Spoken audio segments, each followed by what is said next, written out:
안녕하세요. 수근수근 스튜디오의 김근엄, 임진지입니다. 최근 웹툰이나 웹소설에서 무협 장르에 대한 인기가 굉장히 높아졌어요. 그래서 오늘은 무협 장르를 입문하시는 분들을 위해서 무협 길라잡이, 무협 장르의 기본 설정에 관한 이야기를 한번 해보려고 합니다. 임진지 씨는 무협 장르 좋아하세요? 학창 시절에 조금 많이 봤어요. 일단 모든 작품이 그러듯 작가님들이 세계관에 따라서 작품 설정이 매우 달라지지만 무협 장르 속에서는 어느 정도 기본적인 공통된 설정들이 있어요. 오늘은 그것들에 관한 이야기를 간단하게 한번 해볼 건데, 무협 장르 쉽게 즐기기 위한 길라잡이 시작합니다.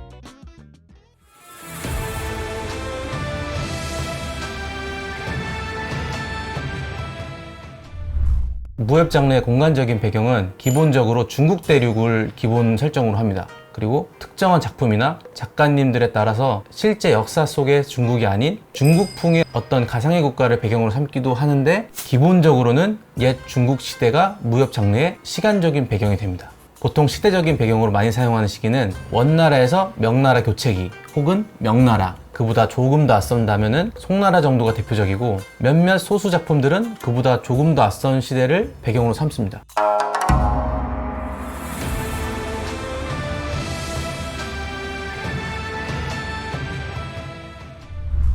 무협 장르에는 다른 소설과 좀 차별적으로 무공이라는 개념이 있어요. 이 무공을 통해서 평범한 인간이 초인과 같은 능력을 내고, 그런 초인들이 각축전을 벌이는 게 무협 장르의 기본 골자라고 말할 수 있는데, 무공은 크게 내공과 외공으로 이루어져 있고, 외공보다는 이 내공이라는 개념에 무협 장르에 특별함이 있다고 생각합니다. 이 내공을 쉽게 말하자면은 대기 중에 있는 기운을 호흡을 통해서 체내로 받아들여서 내공신법이라고 말하는 각 문파 혹은 무공이 내려오는 방법을 통해 몸 안의 혈도에 기를 순회시켜서 기를 받아들이고 기를 정제해요. 이 배꼽 아래에 있는 단전이란 곳에 기를 저장하게 됩니다.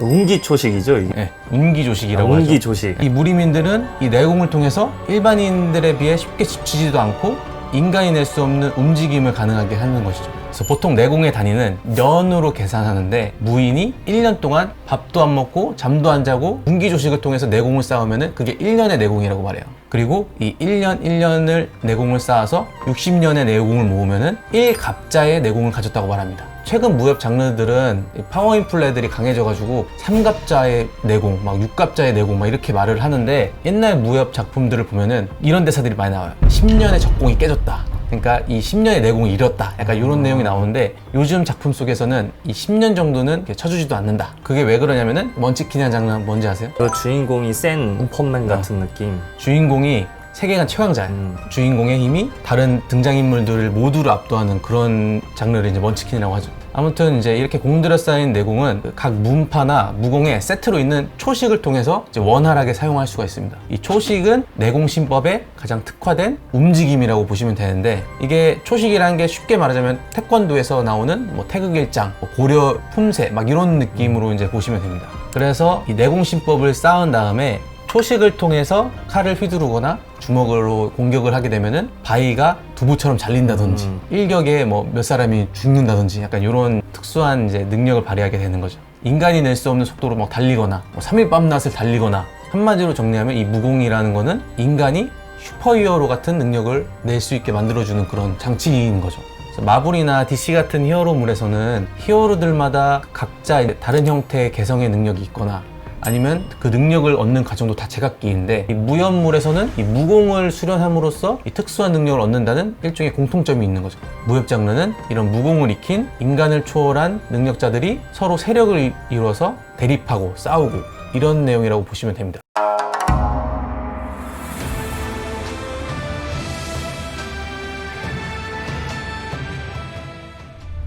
그래서 무협 장르의 세력을 크게 나누면 두 가지, 세부적으로 나누면 4가지에서 5가지 정도로 나눌 수가 있어요. 크게 2가지로 나누면 정파, 그리고 사파. 3가지로 나눈다 그러면 정파, 사파, 마교, 이제 이런 식으로 구분하기도 하고, 4가지로 나눈다 그러면은 관이라고 하는 황실 세력을 포함시키는 경우도 있습니다. 그리고 여기서 또 하나 세부적으로 나누자고 하면은 세외무림이라고 해가지고 이 중국 대륙이 있잖아요.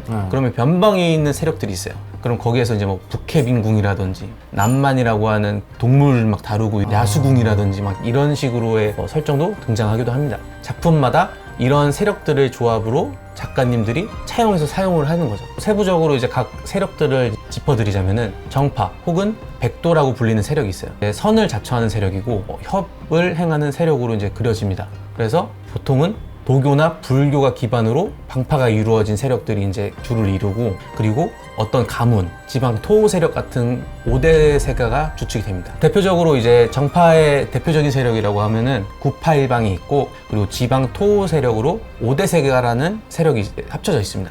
구파 일방에 5대 세가가 들어가 있는 거지? 구파일방은 9개의 파, 그리고 일방, 그리고 개방 이게 있어요. 그리고 5대 세가는 뭐 남궁세가, 뭐 제갈세가 이런 거 있어요. 5대 세가는 5개의 가문, 이게 모여서 정파의 세력의 주축을 이룹니다. 이들의 이제 정파의 무공은 한마디로 정도를 걷기 때문에 다른 세력들보다 성취가 제일 느려요. 탄탄하게 쌓아가는 느낌인 거죠. 우직하게 수련을 해야 경지에 이를 수 있고, 그리고 자기 수양과 막 이런 느낌이 다 이제 포함되어 있기 때문에 가장 안정적이다. 무협에서 흔히 나오는 뭐 주화인마나 아니면 무공을 익히면서 나오는 부작용이라든지 이런 거에서 상대적으로 안전하다, 이렇게 보시면 되고, 기본적으로는 선을 표방하는 세력이지만 최근 작품에서는 이 사람들이 이제 기득권이란 말이에요. 그러니까 약간 위선적이고 오히려 악인 경우로 그려지는 경우가 요즘 최근 작품에서는 많습니다. 그래서 보통 구파일방과 5대 세가라는 거대 세력의 주축으로 무림맹이라는 것을 조직해서 있죠.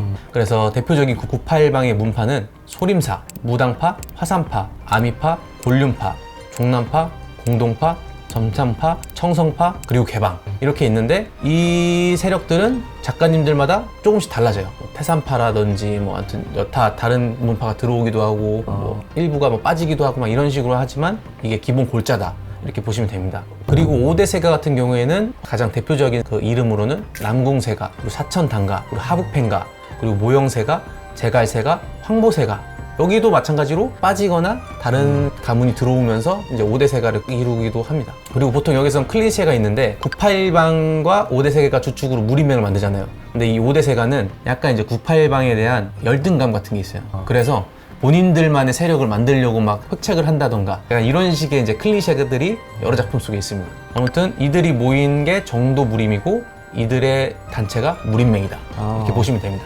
나는 이게 같은 건 줄 알았는데 이게 떨어져 있는 거구나. 그렇죠. 그래서 보통 이제 기득권층, 말하자면 대기업들이죠. 합법적인 사업을 하지만 오히려 좀 이렇게 좀 안 좋은 모습도 보여줄 수 있는 약간 그런 느낌이라고 보시면 되고, 이 사파가 있습니다. 사파 같은 경우에는 작가님의 상상력에 따라서 많이 좌지우지가 돼요. 뭐 이러기도 하고 저러기도 하고, 이 사람들은 무공을 익혀가지고 개인적인 영달, 뭐 개인적인 이익 이런 것들을 위해서 힘을 쓰는 악인들이라고 기본적으로 볼 수 있는 거죠. 그래서 사파는 정파에 반대되는 세력으로 불리는데, 보통 어떤 놈들이냐면은 건달, 산적, 수적, 뭐 살수, 약간 이런 애들이 이제 몰려 있는 거예요. 그래서 산적들이 몰려 있으면 농림, 그리고 수적들이 뭐 이루어져 있으면 뭐 수로체, 뭐 장강에 있다 그러면 장강수로체, 아니면 살수들이 모였다 그러면 살문, 약간 이런 식으로 이제 구성이 돼 있죠. 그리고 이제 뭐 저작거리에서 뭐 불법적인 술집을 운영한다거나 그런 이제 왈패들, 건달들, 그러니까 이런 애들이 이제 기본 골자를 이루기도 하고, 흔히 말하면 이제 범죄 집단인 경우들이 많습니다. 근데 작가님에 따라서 또 그냥 패도적인 문파로도 이제 많이들 말하기도 해요. 사파에 속해 있지만 일반적인 문파의 형태를 띠고 있는 세력들도 많고, 근데 이제 보통은 사납게 그려지죠. 사파의 무공은 정파에 비해서 역사도 짧고 깊이도 얕습니다. 그래서 사파의 무공은 실전적인 특징을 가졌다고 많이 묘사가 돼요. 한마디로 실전 깡패, 이쪽이 이제 사파라고 보시면 됩니다.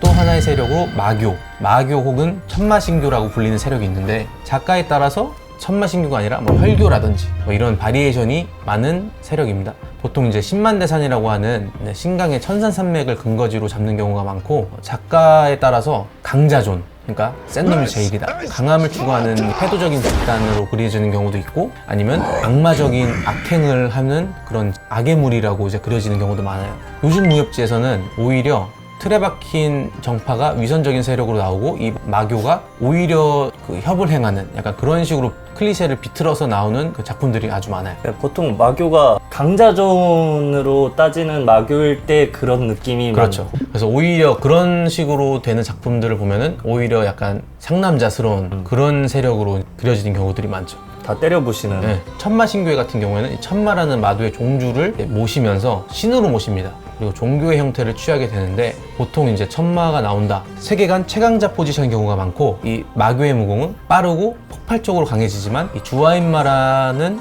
위험이 크다든지 아니면 무공을 익히는 과정에서 살심이나 음욕, 피를 탐한다든지 이런 광기에 빠지는 경우가 많습니다. 먼치킨 주인공들이 여기 그렇죠. 마교에 속해 있는 경우들이 많죠. 마교회 같은 경우에는 실제 역사를 고증을 좀 중요하게 생각하는 이제 작가님들 같은 경우에는 명교라는 그런 세력을 기반으로 잡는 데가 많아요. 명교, 명나라잖아요. 이 주원장이 원말 교체기에 이 명교의 세력으로 힘을 얻어서 나중에 이제 명나라를 건국하게 되거든요. 근데 그 과정에서 주원장이 나라를 세운 다음에 이 명교가 자기를 도와줬잖아요.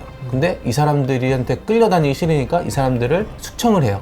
그래서 이 사람들이 사교가 되고 지하로 숨어드는 거거든요. 그런 사실들을 이제 차용해서 쓰시는 분들이 많은데 이 명이라는 한자를 보면은 이제 해랑 달이 이렇게 같이 있잖아요. 그래서 1월 신교 약간 이런 식으로 이제 비틀어서 사용하는 경우도 많습니다. 마교에 관한 이야기는 뭐 워낙 많고 역사적인 사실까지 같이 들어가는 경우가 많아서 그 정도로 알아주시면 된다. 그리고 황실 세력이 있죠. 보통은 이제 관이라고 언급이 되고 모든 무협 작품에서는 관무불가침이라는 조약이 있어요. 관이랑 무림은 서로 상관하지 않는다. 약간 이런 조항인데 무공을 익히면은 사람이 이제 초월적인 힘을 얻잖아요. 황제들도 이제 위협을 느끼겠죠. 그래서 자기 아래에 있는 사람들, 믿을 만한 사람들한테 무공을 익히게 해서 황실을 보호하게 만듭니다. 그게 대표적으로 나오는 세력이 동창 그리고 금이라는 세력이 있어요. 이 둘 다 이제 명나라에 있는 그런 기관들인데 동창이라고 하면은 내시들, 황관들이죠. 황관들이 무공을 익혀요. 그런 다음에 이제 황제를 수호하는 거죠. 그리고 금이 같은 경우에는 황제의 친위대 이런 느낌으로 이제 보통 그려지게 됩니다. 관에는 이런 두 가지 세력이 있다. 동창과 금이는 서로 이제 견제도 하고 연합도 하면서 무림 세력들과 대치를 하는 거죠. 기본 개념에 대해서 한번 이제 설명드려봤는데 이런 기본 재료들을 가지고 작가님들마다 작품 속에서 조합하고 차용해서 작품으로 사용하신다고 보시면 될 것 같습니다. 이게 보통은 무협 장르가 구무협과 시무협 이런 식으로도 막 나뉘어요. 한 2000년대 이후로 들어오면서 우리나라에서 만화방 같은 것들이 되게 많아졌잖아요. 판타지, 무협소설 막 이런 것들이 엄청나게 많아져요. 그러면서 지금 설명드린 거는 약간 우리나라 한국 무협소설들의 이제 약간 기본 개념을 잡아봤다. 그러니까 이런 식으로 생각하시면 될 것 같습니다. 그리고 다음 시간에는 무공 경지에 대한 이야기를 한번 해볼 건데 무협물에서는 이제 또 경지라는 개념이 등장합니다. 간단히 말씀드리면 삼류무사, 이류무사, 일류무사 그리고 뭐 절정무사 그리고 뭐 그 위로 가면 뭐 초절정무사 이제 이런 식으로 뭐 나눠지기도 하고 아니면 경지의 이름으로 한다 그러면은 인류를 넘어가서 뭐 화경을 이뤘다 뭐 현경을 이뤘다 그러니까 이런 식으로 이제 표현을 하기도 하는데 그거에 관한 이야기를 한번 짧게 한번 나눠보도록 하겠습니다. 그래서 오늘 말씀드린 거는 무협지에서 아주 기본적이고 큰 범위 내에서 어느 정도 무협물에서 기본적인 공통 설정들에 관한 이야기를 한번 드려봤고요. 이런 설정들이 있다 가볍게 봐주시면 될 것 같습니다. 네. 그럼 시청해주셔서 감사합니다.